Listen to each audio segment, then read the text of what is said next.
Welcome, and thank you for joining for another whiskey review. Today, we're going to take a look at the Yellowstone Toasted Barrel Distillery Exclusive. 100 proofer, 50% ABV. Dustin, what can you tell us about it? Yeah, Mike, so they had I got this at the distillery. I did a pick down there at Yellowstone, hoping those picks get released soon, because I'd like to get a bottle. And while we were down there, they were kind of telling us about their limited edition series, which I think most of you, if you're in the bourbon world, you've seen those showing up where they try different woods and other finishes. The story, as I understood it, is that these actually took some of those early barrels that they used for some of the first editions, and they toasted them, and they reused them for this. And I think this is their fifth release. I think it says on here like 5/30. So I think 5 out of 30, yeah. I think it's batch 5, and I believe they used 30 barrels. Okay. So I got lucky enough when I was down there to, I made a bottle come home with me. It took a little effort. All right, Dustin, let's get to it, my friend. Is this the first time we've done Yellowstone? First time, yeah, we've never done the limited editions or anything. So, right. Real small distillery. They're owned by MGP, but they are independently distilling out of their own stills. And I believe this is their own actual distillate. Beautiful, smoky, toasted oak. Dark chocolate. There's chocolate, but there's something else here. With the twinge of espresso bean. I was thinking like, I don't want to say this because it's usually a negative, but I'm almost getting like a little bit of anise or anise, depending on how you want to say it. Almost getting a twinge of stout beer barrel. Yeah, I can see that too. I mean, chocolatey, smoky, oaky. A little bit of chestnut. Mm-hmm. Vanilla foam, maybe, to kind of sweeten it up, the experience. There's definitely a nut here, but it's a very, it's not peanuts, that's for sure. Maybe even a walnut. Walnut shells, actually, Mike, that's what it is. Yeah, and then like it's kind of like dark chocolate, espresso bean.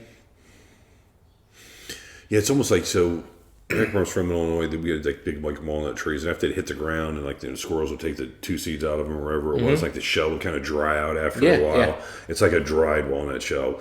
But when you said it's not peanut, that was my first thought, because like a dry, ashy type of nut smell, I just go back to it. I think peanut because of the shell. Yeah. The way if you read the bottle, you may have been thinking peanut, because their big marketing thing here is it's the 7th generation of the Beam family involved in producing this. So, but it's definitely not a Jim Beam product. I'm getting a little bit of red fruit sneaking in here. A little bit of caramel sweetness. Definitely some nice caramel sweetness. But yeah, there's just it's just that kind of classic, kind of a little bit of apple you get on probably 80-90% of bourbons. But it's coming through at a really nice place. A little bit of red apple skin more than the apple, but yeah, I'm kind of with you. Yeah, I mean, standard stuff. You know what I mean? I don't want to say it comes off very kind of, at least on us, a little bit cookie cutter as far as the nose experience. But I think it does it all. It's all cookie cutter stuff, but it's really well structured. And that's what the palate is too, man. It's just darn good, easy drinking, approachable, well structured bourbon. I mean, this is really good. But there's nothing like jumping out at me. I mean, I almost have to go in for another taste here, but it's kind of what we just said on the nose, kind of coming right back. It's good mouthfeel. It's syrupy. Like on the palate, the caramel sweetness is incredibly dense. I mean, it's very confectionery. Then it kind of you get a little bit of the wood smoke, a little bit of a wisp. Then it kind of sachets into some light chocolate. Chocolate gets darker. Again, a little bit of the espresso bean. Good spice on the finish. I did just double check. This is a single barrel, so apologies. So I think they did, of the release 5, they did 30 different barrels. Anyway, it's incredibly oily and rich for 100 proof for a bourbon. It is. And I think that's because Yellowstone is a pot still distilled bourbon and not a column still. And that gives it a much better mouthfeel. I mean, it's really, for 50%, you don't get this kind of mouthfeel very often. Yeah, it's dense and it's dark, isn't it? Yeah. Also the finish, it's really lingering. We've had some good finishes today. This is finishing every bit as well as that Foregate did. Very syrupy, like I mentioned before. Very syrupy. Creamy, heavy. rich, oily, good oak. Well, I tell you what, now with a little bit of water, the oak's coming up. Full mouthfeel, man. Full mouthfeel. It's getting super charred now.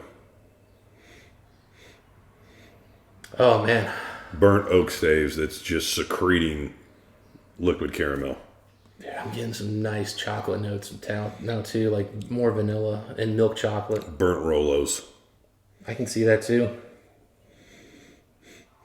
Yeah, it's very candy sugary. I'm almost getting like slightly overcooked pie or something, too. Really well, again, just structured beautifully. All of the notes are just where they should be. Going back to a little bit of chocolate now on the nose. Kind of bouncing back and forth between those like oak chips and chocolate. Chocolate chip cookies, man. I'm telling you. Flyers Pizza, chocolate chip cookies. The 2-pack. Fresh out of your microwave. I told you how good those were. Didn't have to convince Keith, though, did I?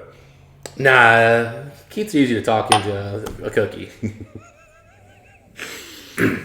Get a few drinks in him. Cookies are, he's a cookie monster over there. Yeah. Still really good mouthfeel with water. I think it obviously it's going to thin it out somewhat. I do prefer it on the palate, neat. But I tell you what, on the nose, you make it strong in case a few drops of water opens it up. Real nice. I'm getting more of that apple skin. The red apple skin. I really like the way it's playing with that caramel and apple, man. It's really nice. A few bees are making honey over on the side. Nice spice. Again, the finish remains really strong. Yeah, you're right. It didn't thin it out too much. I mean, it's thinner, but yeah. I gotta say, man, I keep going back to it. I mean, I really like what they've done here. I think this is an excellent product. It's, I think, about $70, so we're well under $100. Yep. Their other limited editions are $120, $130 these days. Solid offering. All right, Dustin, whiskey score time. I'm back and forth between two numbers. I'm going to go with the lower of the two numbers, just to let you know what its potential was with me today. And then that lower of the two numbers is an 87.